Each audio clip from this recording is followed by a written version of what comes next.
Hello everyone, welcome back to our channel biology with student. जैसे कि मैंने पहले आपको बताया कि इस चैनल के ऊपर क्या क्या है, तो उसी को आगे कंटिन्यू करते हुए उसको आगे चलाते हुए हम आज चैप्टर नंबर 8 11th NCERT से यूनिट नंबर 3 सेल से शुरुआत करते हैं। तो इस चैप्टर नंबर 8 के अंदर क्या क्या चीज़ें हैं पहले आपको बता दिया जाता है। इसके अंदर बेसिकली 5 चीज़ों के अंदर डिवाइड किया गया है कि व्हाट इज़ सेल, सेल क्या है, सेल थ्योरी कैसे कैसे सेल की थ्योरी आई हैं, कि सेल का ओवरव्यू कि सेल है क्या, कैसा दिखाई देता है। फिर सेल को दो अलग अलग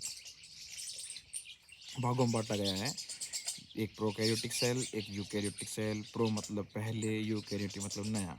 तो हम इससे शुरुआत करते हैं, इन 5 को अच्छे से समझते हैं और शुरुआत करते हैं कि पहले पैराग्राफ के अंदर है क्या। पहले पैराग्राफ के अंदर बताया गया है कि आप जब बाहर जाते हो और देखते हो, अपने आसपास देखते हो, तो कुछ चीज़ें आपको जीवित दिखाई देती हैं और कुछ आपको मृत दिखाई देती हैं। तो एक जो जीवित चीज़ है उसके लिए क्या क्या इसेंशियल चीज़ होती हैं, क्या क्या ज़रूरी चीज़ें जिससे वो जीवित होता है, और मृत को जीवित से अलग कैसे करते हैं। तो इसके अंदर है what is that a make a organism living, और what is that an inanimate thing does not have which a living has, कि एक जो मृत है या उसके पास वो क्या चीज़ नहीं है जो एक जीवित के पास है। इन सब को हम सिर्फ एक ही चीज़ से डिफाइन करते हैं कि बेसिक यूनिट से, कि वो बेसिक क्या यूनिट है जिससे आप लिविंग हैं। वो बेसिक यूनिट है cell in the all living organism. हर जीवित प्राणी के अंदर, हर जीवित चीज़ के अंदर, थिंग के अंदर एक सेल मिलती है। All organism are composed of cell. सभी के सभी ऑर्गेनिज्म सेल से बने हुए हैं। Some are composed of the single cell, कुछ से एक ही सेल के हैं और कुछ मल्टी सेलुलर यानी बहुत से सेल के बने हैं। जो आपको मल्टी सेलुलर यानी कि बहुत से सेल से बने हुए दिखाई देंगे। कुछ यूनिसेलुलर जैसे बैक्टीरिया, वो एक ही सेल का दिखाई देगा। तो इसके अंदर है, तो सेकेंड पैराग्राफ या फिर 8.1 से हम शुरुआत करते हैं। व्हाट इज सेल, सेल क्या है। Unicellular organism are capable of, पहले कि यूनिसेलुलर ऑर्गेनिज्म किस किस के लिए कैपेबल हैं, किस किस चीज़ करने के लिए वो हैं। तो पहले आता है इंडिपेंडेंट एग्जिस्टेंस, यानी कि वो एक सिंगल सेल अपने आप को जीवित रखने के कैपेबल भी है या नहीं। तो पहले तो सिंगल सेल अगर यदि प्रेजेंट है तो अपने आप को जीवित रखने के लिए इसेंशियल परफॉर्मेंस करता है, या लाइफ की वो बेसिक फंक्शंस करता है। Anything less than a complete structure of a cell does not ensure independent living organism. हम इसे देखते हैं कि एक सेल है, उसके पास बेसिक 3 चीज़ें होती हैं। हर सेल के पास बेसिक 3 चीज़ें आपको मिलेंगी ही मिलेंगी। पहला, कुछ एक्सेप्शंस भी हैं इसके, पर वो आगे जाके बताऊंगा। पहला, बाउंड्री। उसके पास, सेल के पास, एक किसी चीज़ के पास एक बाउंड्री होनी चाहिए। जैसे कि आप खेल के मैदान में जाते हो तो आपको पता चलता है कि भाई फुटबॉल की बाउंड्री का मैदान इतना होता है, या हॉकी के मैदान की बाउंड्री इतनी होती हैं, या जहाँ ट्रैक है, आप जहाँ पर रेस करते हो 100 मीटर 200 मीटर, उसकी भी एक बाउंड्री डिफाइंड होती है। इसी प्रकार से सेल की भी अपनी एक बाउंड्री डिफाइंड है, जिसको हम प्लाज्मा मेम्ब्रेन कहते हैं। हैंस दूसरी चीज़, उसके पास साइटोप्लाज्म है या नहीं है, यानी कि एक साइटोप्लाज्म आप ऐसे फ्लूइडिक मान सकते हैं, ऐसे फ्लूइड हैं या सेमी फ्लूइड हैं, जिसके अंदर सारी केमिकल रिएक्शंस कैरी आउट, लगभग केमिकल रिएक्शंस कैरी आउट होती हैं, जिसके अंदर एक सेल अपना बेसिक परफॉर्मेंस करती है। एक बेसिक सी जो चीज़ें होती हैं सेल के नीड के लिए, वो उसके अंदर काम करती है। दूसरा, उसके पास जेनेटिक मटेरियल, यानी कि आरएनए या डीएनए। आरएनए डीएनए को आप ऐसे समझे, जेनेटिक मटेरियल को आप ऐसे समझें कि किसी चीज़ की इन्फॉर्मेशन है जो उसके अंदर भरी गई है, तो वो इन्फॉर्मेशन एक जनरेशन से अगली जनरेशन तक जाती है। वो इन्फॉर्मेशन अपने पास उस सेल की इन्फॉर्मेशन होती है कि वो क्या चीज़ परफॉर्म करेगी और क्या चीज़ परफॉर्म नहीं करेगी, कौन सी प्रोटीन बनाएगी, कौन सी प्रोटीन नहीं बनाएगी, किसको बचाना है और किसको तोड़ना है या डिस्ट्रॉय करना है। तो यही एक इंडिपेंडेंट लिविंग सेल की होती है। और इनसे, अगर इनमें से कोई भी एक चीज़ किसी सेल के पास एब्सेंट है तो उसको हम एक सेल कंसिडर नहीं करते हैं।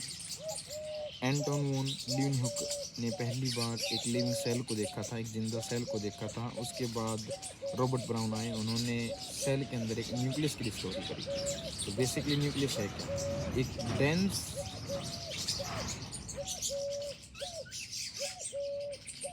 डेंस स्पॉट है, एक सेल के अंदर डेंस स्पॉट है जिसके अंदर जेनेटिक इंफॉर्मेशन स्टोर होती है, उसको हम न्यूक्लियस कहते हैं। और धीरे धीरे जैसे माइक्रोस्कोप बढ़ते गए, माइक्रोस्कोप के अंदर चेंजमेंट आते गए, वो और अच्छे होते गए, तो सेल के अंदर स्ट्रक्चर और अच्छे से दिखने लगे और अच्छे से हम उनको डिफाइन करने लगे।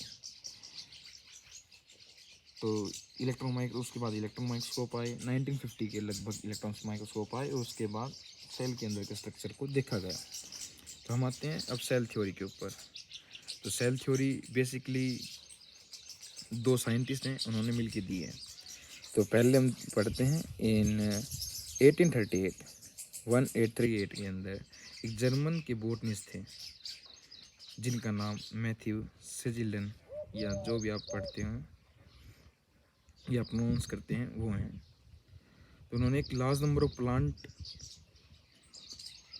एक लार्ज नंबर ऑफ प्लांट लिए, observe that all plant are compose of different kind of cell. उन्होंने देखा कि एक प्लांट, अलग अलग प्लांट है, वो अलग अलग प्रकार की सेलों से बने हुए हैं और उन सेलों के ग्रुप से एक टिश्यू बनाया और उस टिश्यू के ग्रुप से एक प्लांट खड़ा एक निर्मित हुआ है। At about the same time, उसी समय लगभग, एक थ्योरिडो जो कि जूलॉजिस्ट नहीं है, एक मिनट वेट प्लीज़। तो उन्होंने देखा कि जो स्वान है 1839 के अंदर एक ब्रिटिश जूलॉजिस्ट हुए जिन्होंने different types of animal cells and report that the cell had a thin outer layer which is today known as the plasma membrane. उन्होंने देखा कि जितने भी एनिमल सेल हैं उनके सबके बाहर एक सराउंडिंग मेम्ब्रेन है, जिस मेम्ब्रेन को बाद में या आज कंसिडर किया जाता है एक प्लाज्मा मेम्ब्रेन के रूप में देखा जाता है। उन्होंने कंक्लूड किया कि जो यूनिक कैरेक्टर है प्लांट के, उसके पास सेल मेम्ब्रेन के बाहर भी एक मेम्ब्रेन मिलती है जिसको हम आज सेल वॉल कहते हैं। तो बेसिक ये है कि एनिमल और प्लांट सेल के अंदर डिफेंस के लिए सेल वॉल ही है। On this basis of this उन्होंने एक हाइपोथेसिस दी। हाइपोथेसिस मतलब गणित, या फिर एक हाइपोथेसिस दी that the bodies of animal and plant are composed of cell and product of cell. उन्होंने बताया कि चाहे कोई भी प्लांट हो, कोई एनिमल हो, वो सेल और सेल से बनने वाले जितने भी प्रोडक्ट्स हैं, चीज़ें हैं, उनसे ही एक लिविंग ऑर्गेनिज्म बना हुआ है। तो इन दोनों ने मिलके एक थ्योरी दी। थ्योरी तो ये है कि all living as composed of cell and the product of cell, but इसका एक सबसे जो हम कह सकते हैं कि ये नहीं बता पाए कि जो पहली सेल है वो कहाँ से आई और वो पहली सेल कैसे निर्मित हुई। तो ये इन चीज़ों को नहीं बता पाए। बाद में एक साइंटिस्ट और आए जिनका नाम था रुडोल्फ विट्रो, 1855 में। आप ये डेट याद रखें, ये नीट के लिए बहुत ज़रूरी है। उन्होंने कहा कि cell that explain that the cell divide and new cell are formed from the pre existing. उन्होंने कहा कि सेल है वो डिवाइड करती हैं, यानी कि विभाजित होती हैं और नई सेल बनाई जाती हैं। और उन्होंने इस चीज़ को ओमनी सेलुला ई सेलुला बोला, यानी कि all cell arise from the pre existing cell. उन्होंने जो बोटनिस्ट और जो जूलॉजिस्ट थे और बोटनिस्ट थे उनकी थ्योरी को लिया और अपनी थ्योरी को लिया और एक फाइनल शेप दी गई और एक सेल थ्योरी बनाई गई जिसको आज हम सेल थ्योरी के नाम जानते हैं। तो उसके अंदर 2 पॉइंट थे। 2 पॉइंट क्या थे? All living as composed of the cell and the product of the cell, कि सभी के सभी ऑर्गेनिज्म सेल से बने हुए हैं, उनके प्रोडक्ट हैं। All cell arise from the pre existing cell, सारे के सारे सेल पुराने सेलों से निर्मित हुए हैं, यानी कि प्री यानी कि पहले वाले सेलों से बने हुए हैं। अब देखते हैं ओवरव्यू सेल का ओवरव्यू देखते हैं कि उसके अंदर क्या क्या चीज़ें हैं, ये क्या नहीं। आपने कभी देखा होगा कि ऑनियन यानी कि प्याज का कभी खाई हो या कभी देखी हो, तो आप देखोगे कि जो ऑनियन होती है उसके ऊपर एक थिन मेम्ब्रेन सी होती है, अंदर की तरफ एक थिन मेम्ब्रेन सी पाई जाती है उस थिन मेम्ब्रेन को लीजिए या फिर चिक सेल को लीजिए और आप किसी माइक्रोस्कोप के अंदर रख के देखेंगे तो आपको मिलेगा। एक typically plant cell is distinct by the cell wall and its outer boundary. कि प्लांट सेल के अंदर तो एक आउटर बाउंड्री सेल वॉल मिलेगी, तब कि एक एनिमल सेल के अंदर वही बाउंड्री जो होगी वो सेल की प्लाज्मा मेम्ब्रेन रहेगी। तो outer membrane as determines the structure of the cell. Inside each cell is a dense membrane bound structure called the nucleus, ये हमने पहले पढ़ चुके हैं। This each cell is nucleus contain the chromosome। अब देखिए जो न्यूक्लियस है उसके अंदर क्रोमोसोम मिलेंगे। क्रोमोसोम मैं आपको आगे बताऊँ क्या होते हैं। विच in contain a genetic nucleus, sorry genetic material, कि उन क्रोमोसोम के अंदर जेनेटिक मटेरियल जिसको हम डीएनए कहते हैं। Cell that have the membrane bound nuclei are called the, और ये देखिए जिसके पास जो जेनेटिक मटेरियल के अगर चारों तरफ भी एक मेम्ब्रेन पाई जाती है, उसके 3D स्ट्रक्चर में देखें तो उसके चारों तरफ एक मेम्ब्रेन पाई जाती है तो उसको यूकैरियोटिक सेल बोल देंगे। अगर वो मेम्ब्रेन अब्सेंट है, ये है नहीं, तो उसको हम प्रोकैरियोटिक सेल बोल देंगे। ये प्रोकैरियोटिक और यूकैरियोटिक सेल के बीच का एक बहुत बड़ा डिफरेंस है। यदि किसी सेल के जेनेटिक मटेरियल के चारों तरफ कोई बाउंड्री है तो वो यूकैरियोटिक है, और नहीं है तो प्रोकैरियोटिक है। अब देखते हैं कि चाहे प्रोकैरियोटिक हो या यूकैरियोटिक, एक सेमी फ्लूइड मैट्रिक्स, सेमी मतलब हाफ, फ्लूइड मतलब तरल, अगर कोई सेमी फ्लूइड मैट्रिक्स उसके पास है, और हालांकि होता ही है, तो उसको हम साइटोप्लाज्म कहते हैं, जो कि सेल की पूरी वॉल्यूम होती है। एक सेल की जितनी वॉल्यूम है वो सारी की सारी उस साइटोप्लाज्म से भरी हुई होती है। Cytoplasm is the main area of cellular activity, यानी कि सेल के, मैंने पहले बताया था, सेल की जितनी भी एक्टिविटी हैं वो सेलुलर एक्टिविटीज़ होंगी वो उसी साइटोप्लाज्म के अंदर होंगी, in both plant and animal cell. Plant cell के अंदर भी और एनिमल सेल के अंदर, ये कॉमन है। तो various chemical reactions occur in it and keep the cell in the living state. अब देखिए जितनी भी केमिकल रिएक्शंस होंगी तो वो उसके अंदर होंगे, और ये केमिकल रिएक्शंस अगर चल रही हैं तो हम ये कहेंगे कि वो सेल जिंदा है। अगर वो केमिकल रिएक्शन नहीं है तो हम कहेंगे कि वो सेल डेड है, यानी कि मृत है। तो ये सारी की सारी जितनी भी रिएक्शंस होती हैं लगभग उसके अंदर चलती हैं। बिसाइड द न्यूक्लियस, न्यूक्लियस के बाद यूकैरियोटिक सेल है अदर मेम्ब्रेन। न्यूक्लियस के पास तो मेम्ब्रेन है ही है, और उसके बाद भी उसके और भी distinct structure called the organelle, जिनके पास और सेल की मेम्ब्रेन मिलेंगी उनको हम ऑर्गेनेली कहेंगे। लाइक ER, यानी कि एंडोप्लाज्मिक रेटिकुलम। ये हम आगे डिटेल में पढ़ेंगे सभी के सभी, अभी वैसे इनका नाम जान लीजिए। जिनके पास मेम्ब्रेन है, ER है, गोल्गी कॉम्प्लेक्स है, लाइसोसोम है, माइटोकॉन्ड्रिया है, कुछ माइक्रोबॉडीज़ भी हमको मिली हैं, वैक्यूल मिले हैं। और प्रोकैरियोटिक सेल के पास इस किसी भी प्रकार की मेम्ब्रेन बाउंड ऑर्गेनेली, यानी कि सेल के अंदर पाई जाने वाली ऑर्गेनेली या सेल के अंदर पाई जाने वाली चीज़ें जो होती हैं, उनके पास अगर ये मेम्ब्रेन नहीं है तो वो नहीं होंगी, तो उनको प्रोकैरियोटिक सेल में कंसिडर किया जाएगा। एक राइबोसोम है जो बोथ है कॉमन है, वो नॉन मेम्ब्रेन बाउंड ऑर्गेनेली है जो कि सेल के अंदर पाया जाता है, चाहे वो प्रोकैरियोटिक हो या यूकैरियोटिक हो, वो दोनों मिलेगा। और उसके पास किसी भी प्रकार की मेम्ब्रेन बाउंड प्लाज्मा मेम्ब्रेन या मेम्ब्रेन नहीं है। तो हम आप आगे नॉट ओनली सा बट ये आपको हो चुका है। Both eukaryotic as a prokaryotic within the cell ribosomes are found not only in the cytoplasm but also with the turn. हाँ आप ये देखिए, जो राइबोसोम है वो केवल और केवल ये नहीं है कि वो साइटोप्लाज्म के अंदर ही पाया जाए। राइबोसोम दो और ऐसी ऑर्गेनेली हैं जिनके अंदर पाया जाता है, वो है बेसिकली मैं इनको तीन कहूँगा।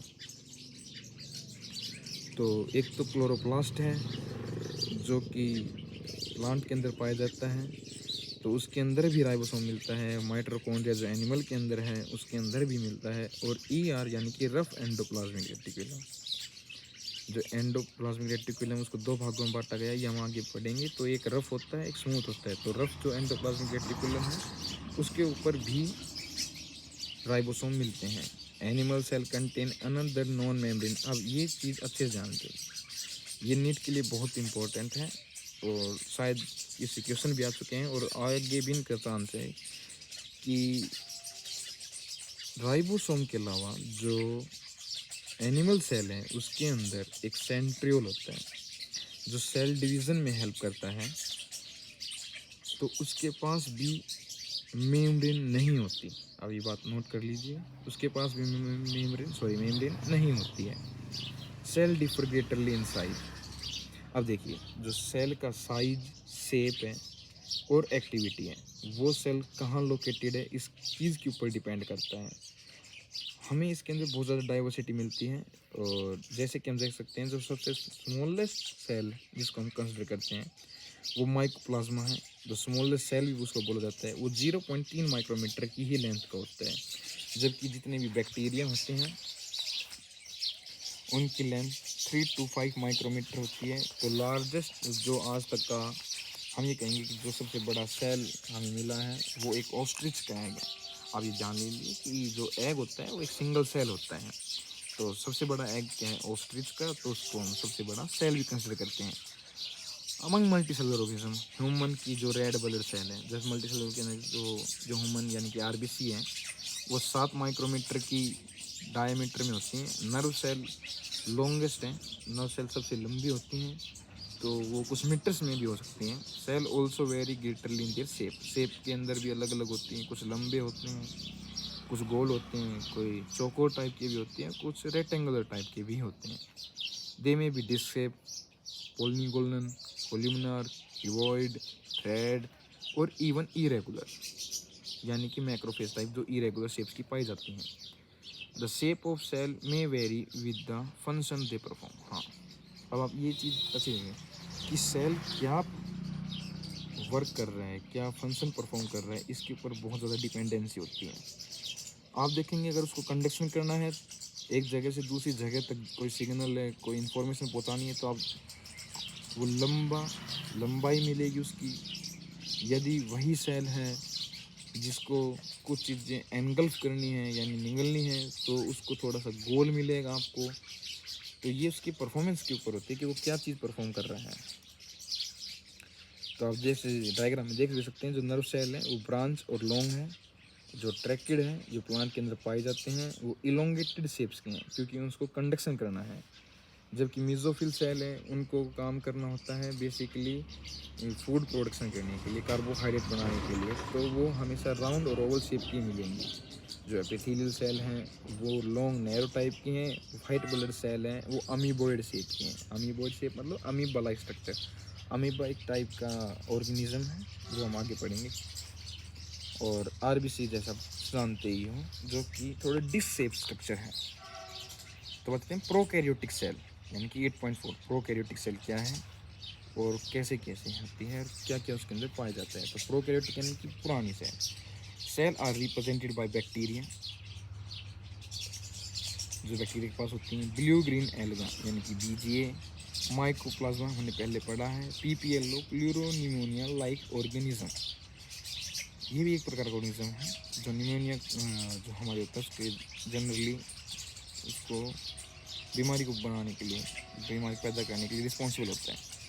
Smaller and multiple more rapidly than eukaryotic cell, ये बहुत ही छोटे होते हैं, सिंगल सेल के होते हैं। ये ह्यूमन और अदर मल्टी सेलुलर ऑर्गेनिज्म की कंसिडर करके देखें तो उनसे ज़्यादा जल्दी डिवाइड कर पाते हैं, ज़्यादा जल्दी काम कर पाते हैं।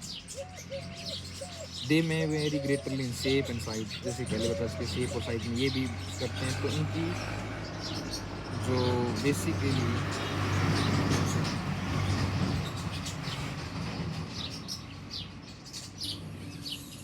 सॉरी आवाज़ बाहर से आ रही थी, सॉरी, इसको इग्नोर कीजिए।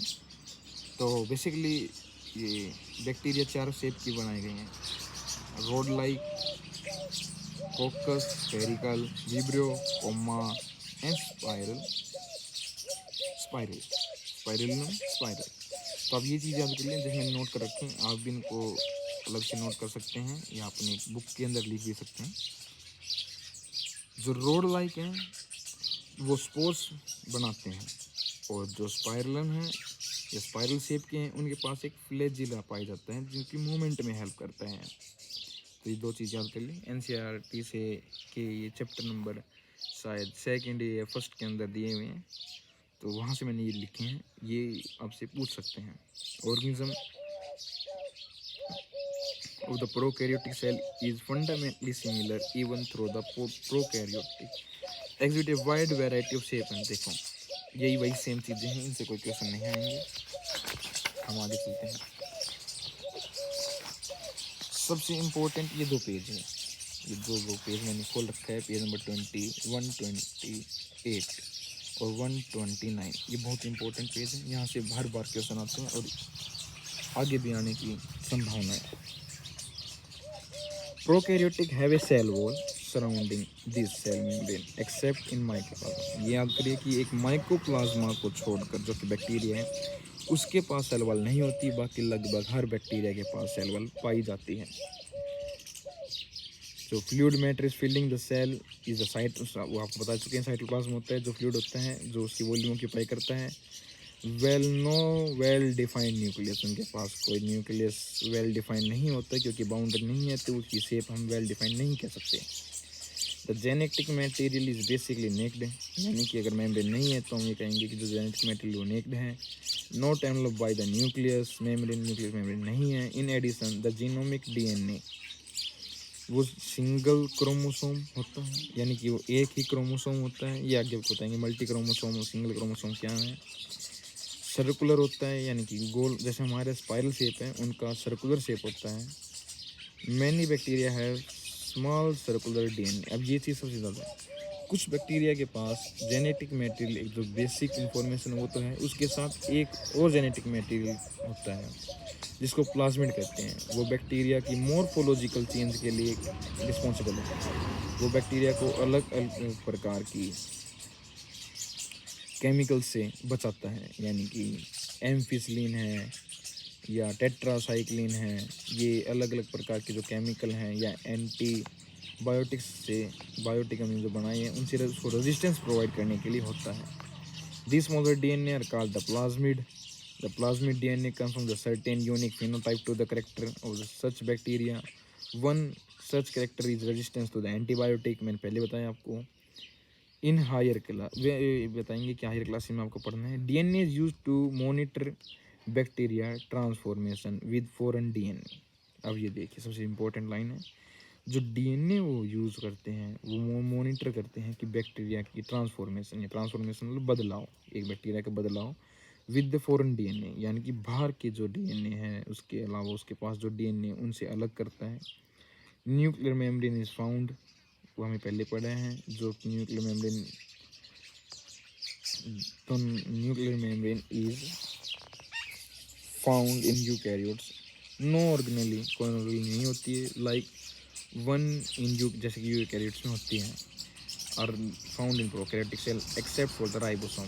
दोनों के अंदर एक राइबोसोम मैंने आपको पहले बताया जो बहुत ही कॉमन है। Something is unique in the form of inclusions body, उनके पास एक अलग से इंक्लूजन्स बॉडी मिलती है। इंक्लूजन्स बॉडी आप ऐसे समझिए कि उनके पास कुछ छोटे छोटे और भी चीज़ें हैं, पदार्थ हैं जो इंक्लूजन्स बॉडी हैं, specialised differentiated from the cell membrane called the mesosomes in the characteristic of the prokaryotic. They are essential for the infolding of the cell membrane.